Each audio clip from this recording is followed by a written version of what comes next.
Saya punya banyak kelemahan dan kekurangan. Saya pengen orang-orang di sekitar saya punya ruang untuk kesalahan dan kelemahan saya.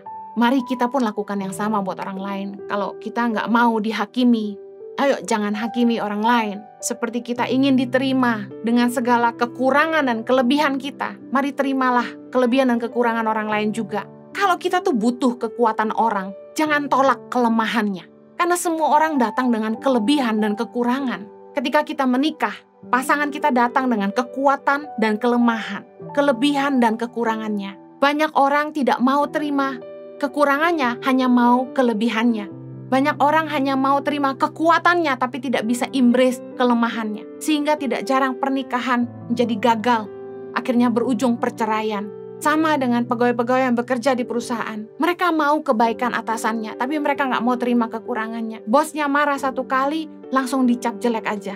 Ayo belajar dalam hidup ini. Bukankah kita sendiri juga nggak lepas dari salah? Bukankah kita juga punya kelemahan dan kekurangan? Sebagaimana kita ingin orang terima kita apa adanya, kelebihan kita dan kekurangan kita, ayo terima orang lain juga.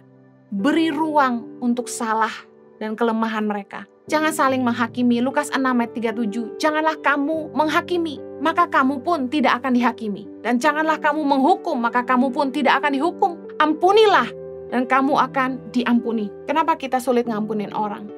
Karena kita pikir, nggak mungkin saya kayak gitu. Saya pengen share ini. Hati-hati dengan perkataan kita. Karena seringkali apa yang kita ucapkan itu kembali lagi kepada kita. Kita menghakimi orang. Dia seperti ini. Gak taunya, one day kita juga lakukan yang sama. Lalu kita diingatkan oleh hati kecil kita sendiri, oleh suara Tuhan mungkin. Kamu juga pernah buat ini. Hati-hati dengan ucapan kita. Waktu kita menghakimi orang, jangan-jangan kita juga buat sendiri.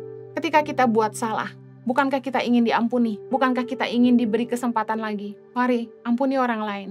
Ketika mereka buat salah, kasih mereka kesempatan. Di rumah kami, ketika anak di rumah memecahkan gelas berulang kali, saya sampai bilang, kayaknya udah selusin yang dipecahin. Dia juga ketawa, jadi sebentar kalau bunyi prang, saya udah tahu apalagi yang pecah gitu. Kenapa saya nggak marah? Karena saya pikir gelas bisa dibeli. Tapi kalau kita marah berlebihan, hati yang pecah sulit diobati. Jadi berilah ruang untuk kesalahan dan kelemahan orang. Sebagaimana kita ingin diampuni, ampunilah orang lain. Kolose 3 ayat 13. Sabarlah kamu seorang terhadap yang lain, dan ampunilah seorang akan yang lain. Apabila yang seorang menaruh dendam terhadap yang lain, sama seperti Tuhan telah mengampuni kamu, kamu perbuat jugalah demikian. Saya ingin tutup dengan ini. Kalau orang jahat sama kita nggak perlu jahat seperti mereka. Hukum ini tetap, perlakukan orang lain sebagaimana kamu ingin diperlakukan. Ketika orang lain jahat sama kita, jangan balas jahat. Kenapa? Taburlah yang baik, supaya orang itu pun suatu hari nanti akan membalas Anda dengan kebaikan.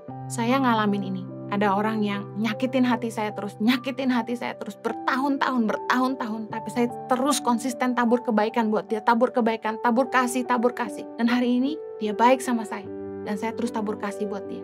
Dengar baik, firman Tuhan itu terbukti. Apa yang kita tabur, itu yang kita tuai. Hukum dasar firman Tuhan dalam mengasihi sesama seperti diri kita sendiri. Perlakukan orang lain sebagaimana kita ingin diperlakukan. Matius 5 ayat 44. Tapi aku berkata kepadamu, kasihilah musuhmu, dan berdoalah bagi mereka yang menganiaya kamu. Karena dengan demikian, kamu menjadi anak-anak Bapamu yang di sorga, yang menerbitkan matahari bagi orang yang jahat dan orang yang baik, dan menurunkan hujan bagi orang yang benar dan orang yang tidak benar. Saya berdoa agar Anda selalu kuat di dalam kasih, terus bertumbuh dan berakar di dalam kasih, sehingga Anda tidak membalas jahat dengan jahat, tapi Anda memberi ruang untuk kesalahan dan kelemahan. Ingat, perlakukan orang lain sebagaimana Anda ingin diperlakukan, jangan merugikan, jangan menyakiti orang, jangan merendahkan orang lain, dan mari, jangan menghakimi, namun ampuni.